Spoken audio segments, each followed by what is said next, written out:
Our next fireside chat, dear hero, is how we can boost your immune system with real science and not dumb like woo-woo. Oh, let's boost your immune system. Wave around this thing. And I would like to help you optimize your hero journey so that you can better help others. When I got this question from you, I did a little bit digging into some things that I already knew and looked to see if there was additional evidence. You want to have healing factors like Wolverine and Deadpool, and you unfortunately can't, get some kind of top secret ridiculous cancer treatment that makes you able to survive a fire. But there are other ways that you can improve your own wound healing and your protection against disease. Because the question is, what foods will boost your immune system? So, tiny answer. There was a study in the American Journal of Clinical Nutrition that found that vitamin C supplementation decreases gout, which is the inflammation. If you've had gout, you know, but it's like a bunch of uric acid and stuff goes into your toe. It makes it swell up and hurt a whole bunch. It can do that in big joints too, but usually your toe. So vitamin C decreases that inflammation by 12% in obese people. This was in a study of 14,641 people. That is a good study. As I mentioned, it's in the American Journal of Clinical Nutrition, and the incidence rate of new gout diagnoses during follow-up was 8 per 1,000 person years among those assigned vitamin C, compared with 9.1 per 1,000 person years among those assigned placebo. So 8 versus 9 in 1,000 years seems like kind of a small difference, but when you actually sit down and do the calculations, they found it was about 12%. And so out of 100 people who take vitamin C, it's kind of like saying 12 of them are going to be able to prevent having gout, which is a nice thing if you're one of those 12 and you don't have to be in severe pain. So many physicians are uncomfortable recommending vitamin C supplementation because of how kind of overwhelmingly faddish it's become, but that is something that can help your immune system not have too much inflammation, right? Because there's two things we're talking about when we're talking about the immune system. Are we talking about helping it protect you from disease, or are we talking about keeping your immune system from harming yourself, right? And that allows you, again, to be around longer so you can help people. So, echinacea. There is this pretty cool review article that kind of goes into 82 trials on zinc echinacea preparations and other preparations for the common cold. It's in the Journal of ECAM, so it is an alternative medicine but peer-reviewed journal, and it has some really good references, basically suggesting that the combination of zinc and echinacea can help protect against the common cold, from which our big scary pandemic virus evolved. It can help protect against that, but you have to be taking it for a long time in large doses, 2,400 milligrams a day for 4 months. So there's, on the other hand, a Cochrane database meta-analysis finding. Cochrane is generally considered more trustworthy. They have a bunch of very fancy and important doctors who go and look at all the important studies, put them together. And I don't know why I'm doing that voice. That's probably offensive to somebody. They do that. They put everything together. And then they evaluate if, I don't know what I'm doing now. I lost all my confidence. So then, what they do is they evaluate the most recent studies and the most recent data and kind of pull it together. The big Cochrane database meta-analysis found that the positive trends that echinacea has in preventing illness are not statistically significant. Granted, they looked at less than 82 trials. I think only, I think it was less than 20 studies met their inclusion criteria. They have very strict inclusion criteria for what is a good study, which is a good thing. So they did find some positive, when they say there's a positive association, they mean that if you look just at the data, less people had illness who took echinacea than people who didn't. We're talking about viral illnesses here. But the data could have been chance. There wasn't enough evidence for it not to be chance. That's what we mean by not statistically significant. One of the reasons for this disconnect, though, between this ECAM meta-analysis of 82 studies and this Cochrane database analysis of less studies could be this important point that you probably have to be taking echinacea for 4 months or more before you really get the preventative effect. So, and then we get into questions like, are some of these immune system boosters even safe? This is not a randomized controlled trial. This is another peer-reviewed journal article review where they point out that with current studies, it's insufficient to know if there's safety in pregnancy, but that's actually just like garlic and cranberry. Garlic and cranberry, we don't have official studies that they're safe in pregnancy either, and most of you, when you get pregnant, you're not going to stop eating those things. We do know when it comes to herbs, like severe pregnancy adverse effects have been reported using blue cohosh and evening primrose oil, so you need to stay, far away from that. So I have an article for you in the rcbjournals.org that has a lovely systematic review of the negative side effects of the most commonly used herbals, and they link to a really good study. I think it's really a meta-analysis on echinacea. So when we look at that, we find that echinacea in general, it can cause, for most non-pregnant people, GI upset and rash, allergies in very sensitive people. So if you have a lot of allergies to flowers and things like that, certain plants, or if you have asthma, maybe echinacea is not for you for boosting your immune system. But most people are going to be fine. They're not going to have bad side effects, and there's the chance that it could help you prevent a cold, which means that there's a chance that it can help you prevent, and it's being studied right now for certain viruses that evolved from the cold, right? So I'm definitely not saying that you should ever take immune system boosting food or immune system boosting herbs instead of consulting your physician, because you never know what your own body might have a different background. You might have genetic differences from other people, and you may be really, really ill, and prevention is not enough. Prevention is prevention. But echinacea is the one way that you can boost your immune system, and some of the look that I was looking at, some of the research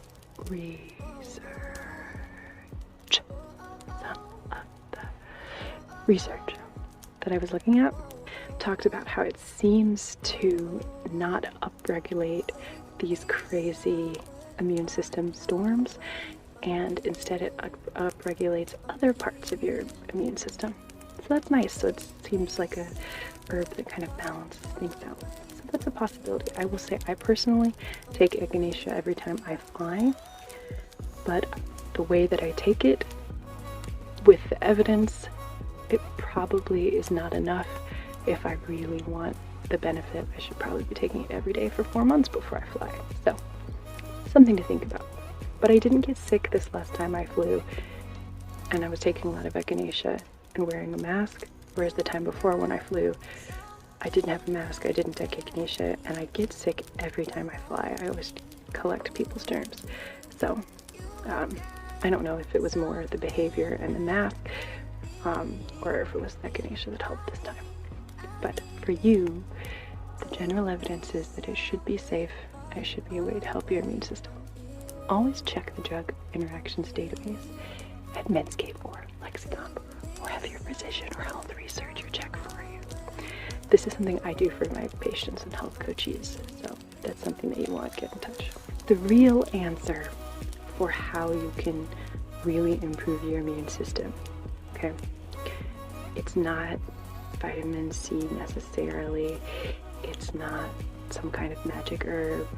It is about your food, and it has to do with your gut microbiome. To understand why, we're going to go back to some basic medical school information. Are you ready for some basic medical school information on how to improve your immune system? Are you ready? Survey says no. So, your gut is the training ground of your immune system. Your immune system goes through all your lymph nodes and is developed and created through your lymph nodes. You have a system of lymph that flows through your body where it's basically this goo in which your immune cells work and are born. Some of them are born when you're a baby in this thymus that you have. It's like this big organ that your body eventually eats away and you don't have as an adult, that lives here in your chest. Did you know you lost an organ? That's where your T cells are developed. Thymus begins with a T also. Your B cells are developed elsewhere. Your spleen also helps to develop things.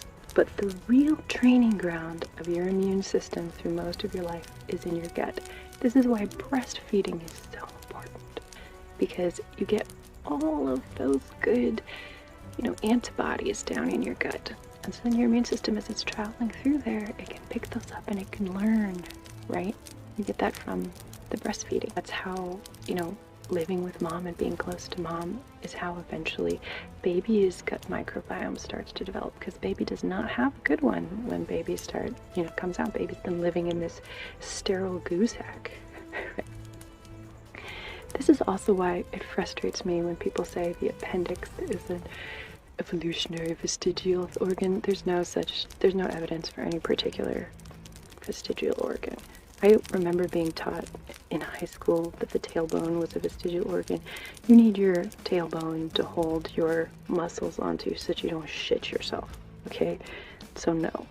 The appendix also, while it does sometimes just randomly decide to kill you, it's actually not random. What's going on is you have throughout your gut these little things that are called the crypts of Lieberkuhn. Yes, the crypts of Lieberkuhn. People name things that they discovered in histology and kinds of cells and shapes, the weirdest things. But there's these little divots all throughout your gut. And in there, that's where the real training is, because the bacteria live in your gut on the lining, and the little immune cells come up in the crypts of Lieberkuhn, and they hang out with the bacteria, and they learn what's bad bacteria, they learn what how to take care of you, and it's in a safe training ground because it's separated from the rest of your body. Your appendix has more crypts of Lieberkuhn and Paneth cells than other parts of your intestine. Actually, it's a major important section where your immune system gets trained. This is why if you get poop stuck in it, and then there becomes a bunch of bacteria there and an infection, well, there's an immune system reaction, there's a problem, the shape of it, a bunch of things. This is why it can get big and infected and burst open and kill you. That's the story with appendixes. So, your gut is important in your immune system, and when I'm talking gut, I'm talking your small intestine and your large intestine. It's important to have a complex gut microbiome. Okay, what does that mean? It means we want diversity in our gut, just as we want diversity in all things, in literature, in, medical studies, wherever we are, we want diversity. We want biodiversity. We need diversity in farming because monocultures are destroying our environment and our health, blah, blah, blah, blah, blah. Diversity is important. Diversity in your gut matters because if one kind of bacteria begins to take over, that bacteria becomes too strong and it starts to make you sick. It starts to give you diarrhea and so forth. One kind of bacteria that's particularly dangerous that can get really strong is called C. diff. I don't know if you've heard of C. diff before. This is a thing that kills people, and it smells so bad, by the way, if you've ever smelled it. And it likes to live also in bloody diarrhea. C. diff is not cool. If all the good bacteria in your gut has been really wiped out by a lot of antibiotic use, which can happen, sometimes it can be necessary. Sometimes you could be dying from a really severe thing and you really need antibiotics. And then you get a C. diff infection on top of it because all your good bacteria was killed, and the C. diff is like, yes, I am the king. And then it kills you, makes you dehydrate yourself because it has two toxins and they both do different things in your gut. Well, they suck. Diarrhea is still one of the leading causes of death in the world. So, and C. diff is one of the most dangerous diarrheas that you can get in a, minority world or first world or developed nation. I don't really like the term first world. That's not a very nice term. It's kind of rude. if you want to be safe from terrible bacteria. So it's not just about viruses and training your immune system. That competition in your gut microbiome helps protect you from, horrible, miserable deaths. That's also why you shouldn't push your doctor to give you antibiotics, even if you have, a bad diarrhea that's bothering you. If they tell you it's probably viral, it's better if you treat it viral, right? It's not good in most cases to have antibiotics for most things, a rhinovirus or other like colds and most flus and things like that. Best to avoid, too much antibiotics because you need to protect that gut. So there's so much interesting and complex data on our gut microbiome from the National Health and Nutrition Examination with the CDC. Really important to have a diverse microbiome. And again, this is all basic medical school stuff. We haven't even gotten into the new studies.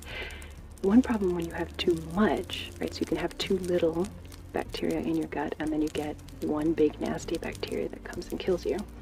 Other problem is called SIBO, S-I-B-O, S-I-B-O, where you have way too much bacteria, right? I think the acronym is small intestine bowel or bacterial overgrowth, but I'm not sure. So again, basic stuff. Basically, your microbiome needs to be perfectly balanced. And it's important that it's diverse. However, a large analysis of that big complex database that I talked about, where the National Health and Nutrition Examination gets data from thousands of people all over the country and analyzes everything about them, including things like their poop. One analysis of the study showed that basically 20 to 26% of people get high microbiome foods. The rest of people really don't. They get medium, maybe medium high. Their analysis showed that 52% of children and adolescents and 61% of adults consumed kind of medium microbiome foods. So this isn't the good stuff. This is like, ugh. And then about 59% of children and 67% of adults sometimes included like medium high foods that are good for your microbiome, and I'll talk about what those are in a minute. And then, like I said, only 20 to 26, 20% if it was children and adolescents, and 26% if it was adults were eating high microbiome foods. So in the United States, and this is in a study in the Journal of Nutrition called a classification system for defining and estimating dietary intake of live microbes in U.S. adults and children. So that's where the study comes from.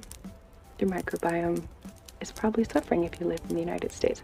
Because if you look at this the other way, what this means is that like almost 80% of people aren't getting the ideal food for their microbiome.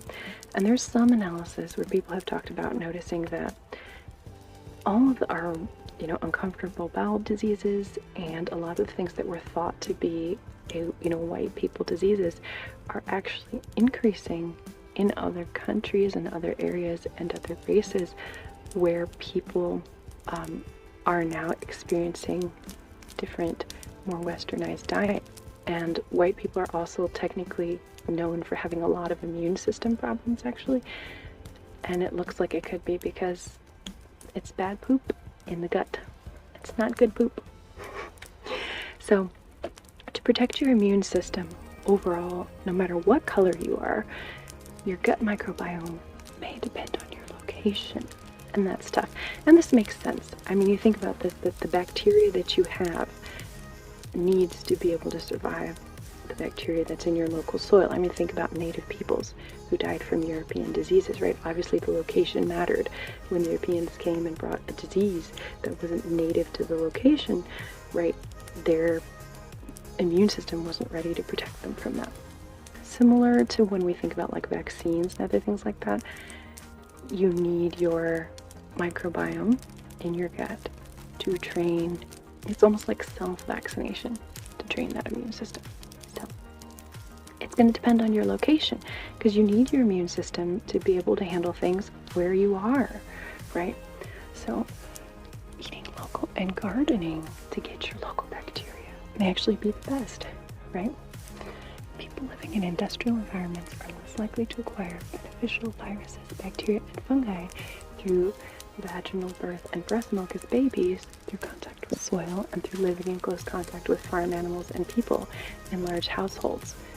Those diets lack nutrition, like soluble fiber to feed those organisms, and then pollution, antibiotics, and tobacco kill some of those that remain.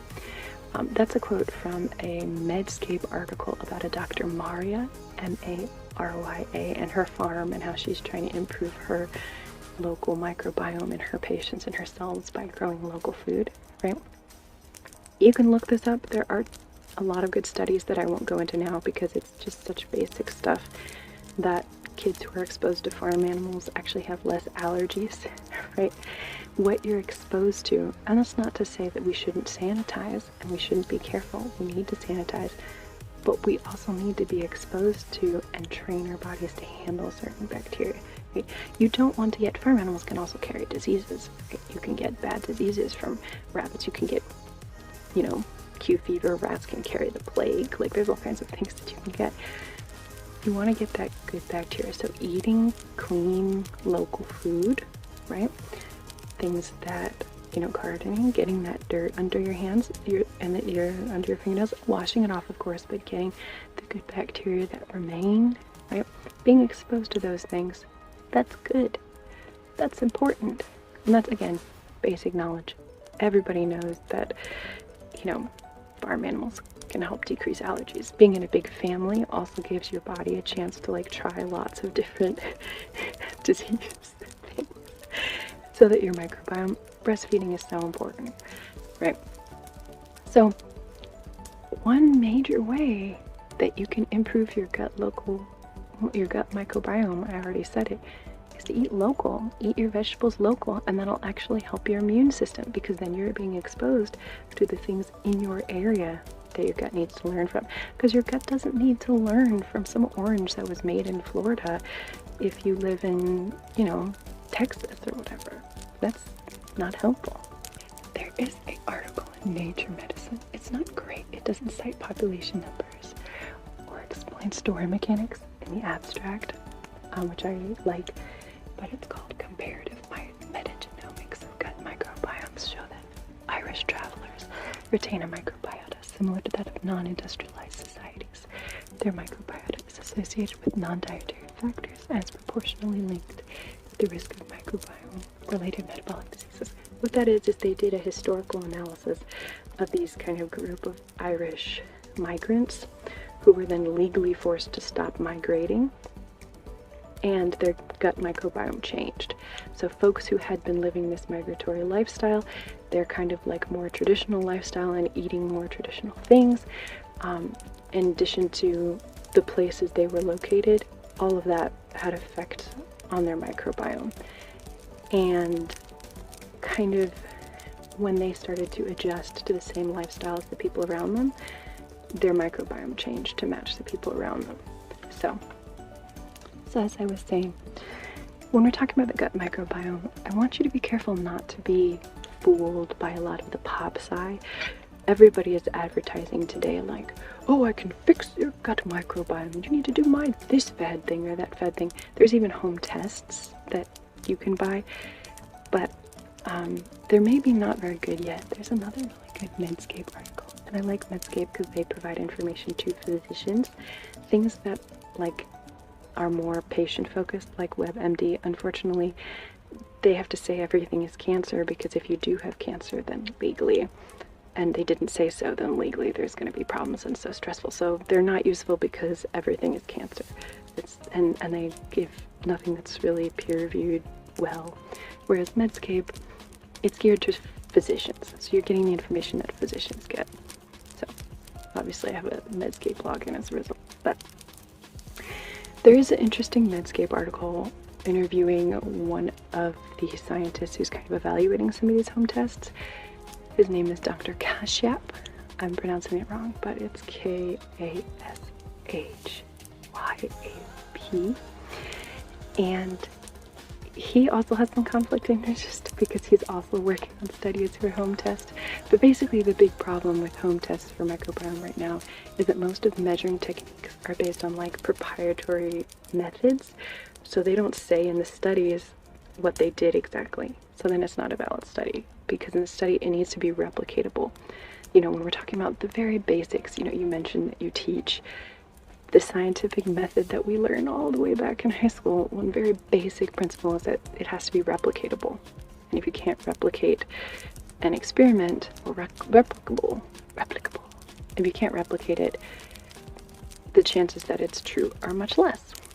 So they use a couple different technologies that don't really tell you the degree to which the microbiomes in the gut, like which ones you have, are contributing to risk for disease in general. And we don't have enough evidence to know exactly what bacteria are good where and when. We have there's some general trends, but there's functional redundancy also, because some of your, and this is Dr. Trigan says in this article, talks about this, and he is correct, some bacteria can perform the same function in your gut. So you can have two different kinds of bacteria, and two different people could have one or the other, and it doesn't necessarily make it better.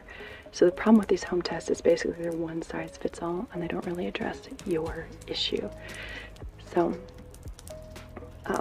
again, this is why, you know, we were talking about eating local makes a big deal, because that can help address your issues where you are. Kimchi, yogurt, kefir, other fermented foods, especially if you can get them made locally, that's awesome. And of course, breastfeeding. I have a special picture that I wanted to show you right here. So I wanted to show you this image from this lovely, lovely peer-reviewed article in this journal. I'm gonna move the other way so that you can see this picture. So here, this really good peer-reviewed article, which I'm gonna go ahead and link here. It's in the International Journal of Molecular Science 2020, April. Oops. I'll give you the PubMed link right here.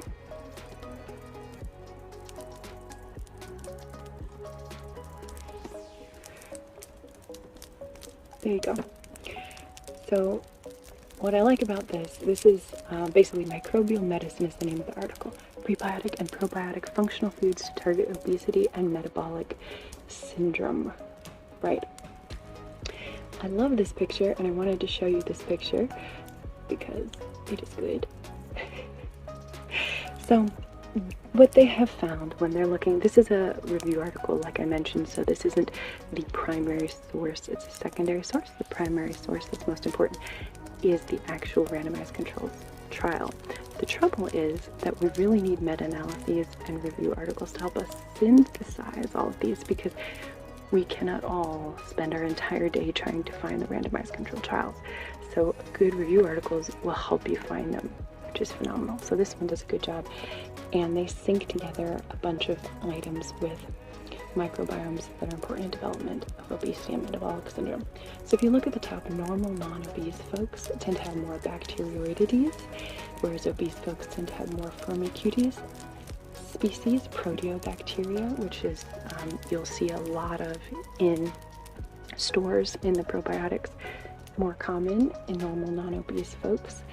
More diversity, there's more different kinds of bacteria. I wanted to point out this thing, LPS and inflammation on the obese side, right there.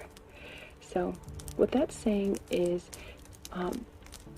there are certain hormones that become upregulated in obesity and that cause you to store more lipids. And one of the things this article goes through is this, basically, this idea that increased inflammation can lead to more obesity. On the other hand, increased obesity can hurt your immune system. We know this from diabetes, right? Being more overweight puts more immunological strain on your pancreas. Diabetes is an immune system disease when it's type 2. It is also when it's type 1. But in type 2, you know, you're having the receptor problem.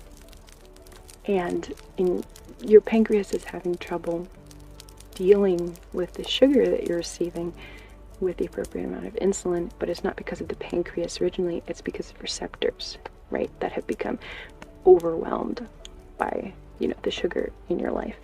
So we know that obesity And if you lose weight, it actually improves your diabetes often significantly. It can change your blood sugar numbers. There's a whole complex metabolic reaction that's much more detailed when we're talking about things like diabetes or obesity. It's actually not as simple as we kind of think about it. But basically, a problem with your immune system can cause you to be more obese, and an obesity problem can mess with your immune system. So I wanted to also point out this tight junction integrity, which is, you know, right there. Tight junction integrity is a lovely way that we can talk about. Well, it's also a fodder for a lot of jokes, medical jokes. But tight junction integrity means that the cells in your gut, right, are all tight. Not tight junction, loose junction, things can get through. That should be pretty self-explanatory, right? So this is kind of the leaky gut hypothesis. I don't know if you've heard of the leaky gut hypothesis before, but the basic idea is that if you, and it's been debated, and this hypothesis is not, I will say that not all of the medical community accepts it, but for sure we can tell that, you know, you have tight junction problems in obesity. So what does that mean? That means stuff is leaking out of your gut. Your body has an immune system response to that stuff, and you get more inflammation. And as you're getting more inflammation, you change your hormones, you end up storing more fat because your body thinks it's an emergency situation. It needs to take care of itself. It needs to store that good, you know, fat for the future to protect itself, because obviously we're sick. We need to make sure we have enough energy in the future, right? So that can cause all kinds of problems and disease. So a side note on this is the leaky gut hypothesis has been used, especially by the anti-vax community, to draw certain conclusions. Obviously, I'm very pro-vaccination because I'm a physician. The vast majority of physicians are pro-vaccination. But because there is some, because of the complexities of when we're talking about the leaky gut hypothesis, is why I'm always very nice to my anti-vax patients. I always make sure to see how can we work together rather than just judging them. I've known doctors who just come down hard on people who'd be like, I won't treat somebody because they won't vaccinate. It's like, I will find a way to figure out how we can meet you where you are. What are you dealing with? What's your need? What are your fears? What are your concerns? How can I address them with evidence? What evidence do you have that maybe we need to talk about? And when it comes to the vaccines and autism conversation, there were some people who were concerned because of the thimerosal or the mercury in the DTaP vaccine, right? That's been removed from a lot of vaccines. That is a completely different conversation. And that's where I think you have a lot of the stuff that's not true that a lot of anti-vaxxers believe. But a lot of anti-vaxxers believe things that are correct, but they're just kind of misapplied. And one of these is the leaky gut hypothesis. There is a significant chunk of anti-vaxxers who believe that their autistic children had bad immune systems that didn't react well to vaccines, and then they got brain inflammation and subsequent problems like autism. This hypothesis, as far as I understand, does not have studies to prove it. It is a hypothesis that makes sense.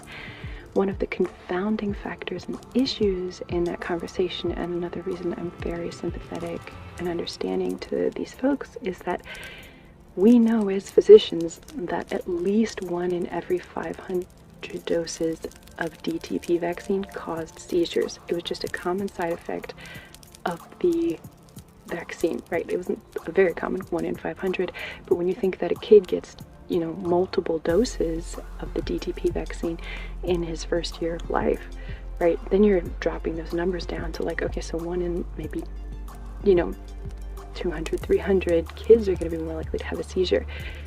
Autistic kids generally are predisposed to seizures already. So you would have a lot of folks, like actually my little brother, who he had his seizure right after the vaccine, because that vaccine in certain populations did cause seizures. And rather than physicians saying, you know what, that formulation of the vaccine caused seizures, so we've changed it to the DTaP, which is the fact we've changed it from DTP2 to the DTaP because of the seizure issue. And again, this is basic medical school information. It's in the BRS review book, right? DTP caused seizures, it was changed to DTaP, but we didn't tell the anti-vaxxers that. We would just be like, no, it didn't cause a seizure. That was just a random febrile seizure. Like, in our arrogance, we refuse to admit and say, yeah, this can cause that, so we've changed that. And to explain and sit and have a conversation with them and say, you know, kids with autism are predisposed to seizures, so it's probably more likely the DTP vaccine didn't give the kid autism. What the DTP vaccine did is it triggered seizures that the kid already had, and autism might have been pre-existing, right? So that's a possibility, again, not a possibility that's proven, because rather than having conversations and trying to test these hypotheses, we just become kind of rigid against each other, and of course that makes each side more rigid. So the immune system matters, though, when we're having that conversation, obviously, because vaccines are all about the immune system. And pertussis especially can cause violent immune system reactions, especially if you imagine somebody who has a leaky gut, quote unquote, you're going to have worse immune system reactions, right? You're not having a good immune system. So the idea is that kids who have bad immune systems, or who have family histories of bad immune systems, maybe they should wait until their immune systems have developed more to get vaccines. That's what they do in Denmark. That's what they do in Japan. In Japan, for a long period of time, they weren't vaccinating until people were 2 years old. Now, in a lot of Western societies, the history of pertussis at young ages makes people scared and makes physicians especially want to vaccinate kids under 2 years old, because who's more likely to die of pertussis is a kid under 2 years old. So we want those kids to be protected, and the vast majority of the population, our thought is, if we can protect them from pertussis, you know, before 2 years old, then they won't die. But we don't care about the minority of people for whom the vaccine could cause an immune system reaction. And that's kind of the problem, is that we're not doing a very good job individualized vaccine schedules, right, for people who need slightly different schedules. We're too rigid, and we don't do a good job alternating. All of my anti-vaxxers have at least agreed to immunize one or two things, or have been willing to consider vaccinating, because I don't come at them with a hammer and be a jerk to them. So if you're interested in that topic in particular, you can check out the National Vaccine Injury Council, the CDC Vaccine Archives from MMWR. Australia has their public health system has some good data. I am linking to all of that right here. So here you go. So that you can take a look at that. So basically, anyway, leaky gut, immune system. There's a lot of, and I mention that because I want to let you know that there are more fringe, quote unquote, I think it's insulting to call something fringe because it implies that not a lot of people believe it. A lot of people can believe something and it can still be wrong, right? But for a lot of time, a lot of people believed in spontaneous generation, which we know is not real. And everyone believed it, and it was still wrong. Right? Lamarck's theory of evolution compared to more modern evolutionary theories. We know Lamarck was wrong, but everyone believed it in their time. That was the theory that, like, if you cut off a mouse's tail, its babies will be born tailless. Not true. Not correct. But everyone believed it, right? So it's possible for the majority, the scientific majority even, to be incorrect. But I say all this to say that right now, the evidence on leaky gut stuff, it can be hazy. There are people who have reported, though, that their autistic children have better behavior, focus, less, seizures, less nightmares, hallucinations, if they're on certain foods. And that really needs more studying, because pretty much everyone in the autistic community, especially when it comes to kids, I used to work as I interned as an autism therapist. I was a paid autism therapy intern. I did ABA with this little kid that I took care of when I was his therapist. And so just within that community, like everybody, a lot of people are on the diet, quote unquote. And it's basically this diet that's geared towards reducing inflammation and healing that leaky gut. And it works for a lot of them. But again, that's anecdotal evidence, and that's the challenge, is we got to take that anecdotal evidence and start compiling it and making it a randomized controlled clinical trials. And I've been out of that field for over 10 years, and moving into GP work and other work like that. So I don't have a lot of insight really into the current movements in that, but I bring up the entire topic to demonstrate to you that there are many perspectives on the leaky gut, and that for some people it really helps even diseases that you wouldn't think would be relevant to it. They feel that it makes a difference in their life. Autism is rough. My little brother is nonverbal. He didn't receive the therapy that he didn't receive the evidence-based therapy because the school system was stuck on old models of operating, and they were so rigid they just wouldn't change, even though all the evidence is for ABA therapy. When it comes to autism, there's no other kind of therapy that has the results or the evidence that ABA does, and the school system didn't want to pay for it, even though that was free, appropriate public education for him. The school system where we grew up was known for being notoriously bad, and my mom actually did a lot of activism work, legal activism work, to change that situation, so that in Virginia there is a precedence for making sure that handicapped or disabled kids get the care that they need from these ridiculous school system people who are just really, really nasty because they think they know better even though they're not scientific. There's some lawyers whose entire job is to protect the school system from kids with disabilities getting like special therapies and treatment like that. That's the lawyer's entire job. They make a lot of money doing that. I've interacted with those lawyers and it is unpleasant. I interacted with one who, like, he didn't even know what the DSM-5 is, and I'm like, I don't understand how you work with handicapped kids with like autism and other, you know, diseases that have a psychiatric or psychological component. You don't know what the DSM-5 is. So the area of the country where I grew up a lot of my life is very anti-science, even though they consider themselves very educated and scientific. It's a bunch of... Anyway, so I'm sorry. I know it's rough sometimes. Mild autism can be a delight because it's a neat and unique perspective that people have, but it can be very difficult for both the patient and the family if the autistic symptoms are so severe that the child can't interact with the world around them, which was the case for my little brother. So he also had some what they call retardation. They don't call that anymore. It's called intellectual disability now on top of it.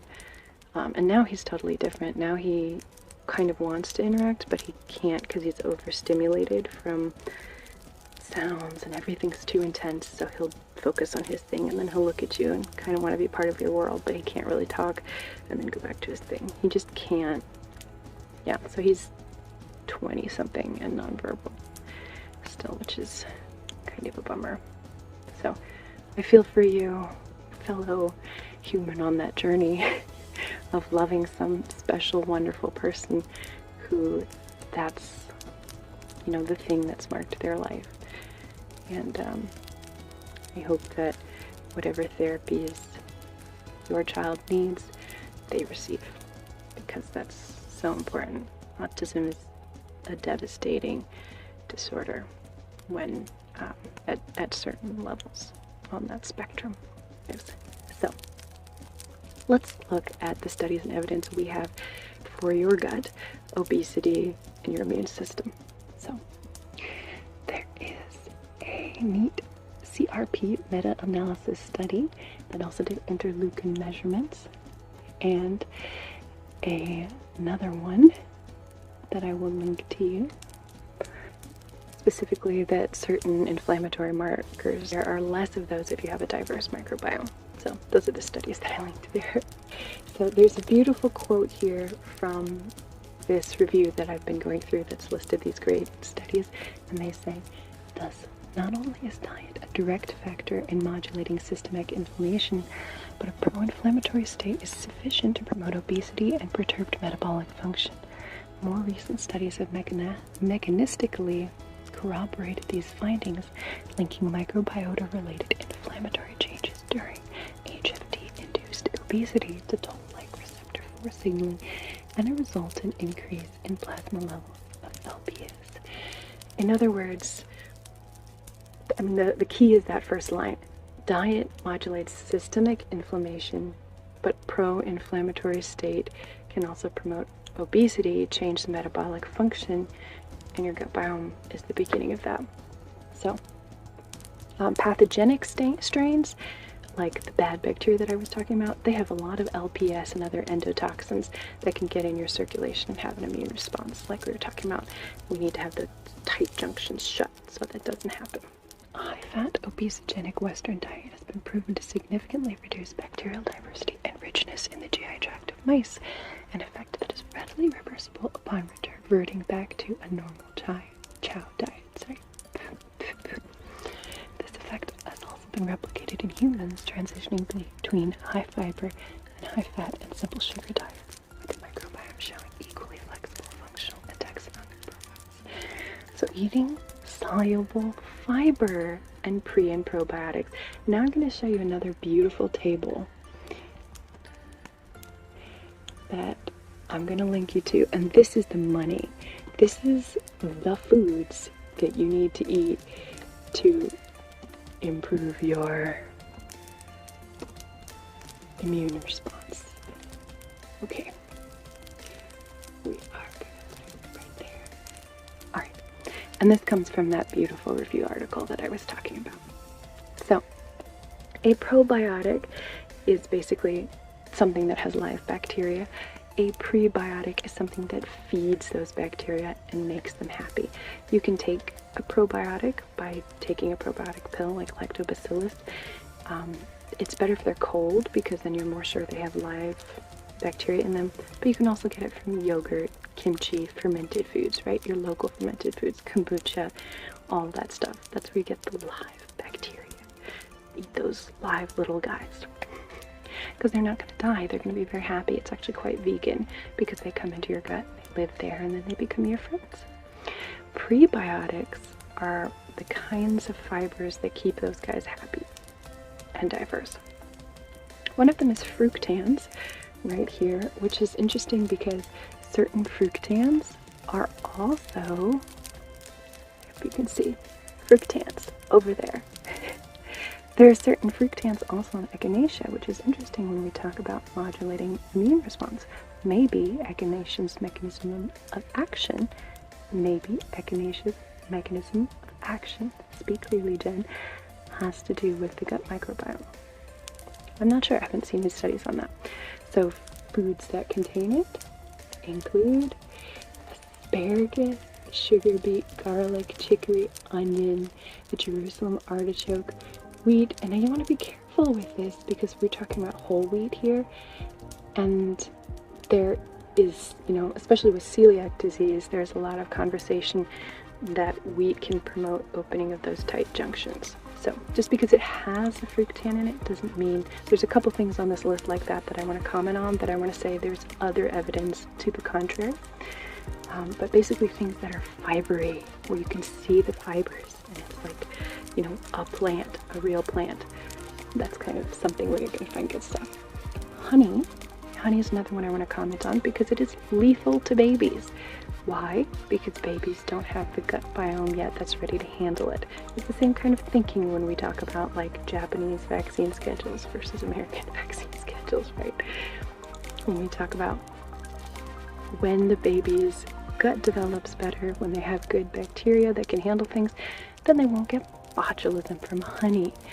but honey, even in the tiniest amounts, it can have these tiny pieces. Even if it's pasteurized, it can have these tiny bits of botulism that will kill a baby, but not one of us. So, you know, be careful with honey. So these recommendations are for, you know, kind of adult people who don't have other special needs. For that, really, you've got to get an individualized consultation. You can get one. You know, with me, I do health coaching if I can't be your doctor, because I'm licensed in Texas and Virginia and Guam. If I can't, you know, be your doctor directly, I can help you with health coaching and find the best solutions, right? But whatever you do, whether you do it with your nutritionist or your doctor or whoever they are, that's, you know, do that. Individualize your stuff. And if you can't afford that, definitely make sure you register for government insurance that's available. And if you can't do that, you might be surprised to find out that most cities have a free clinic. And I think a lot of times they'll be happy to help you with, you know, like dietary recommendations. Some physicians are not as educated on dietary issues because there isn't time. So they're just busy treating the acute things.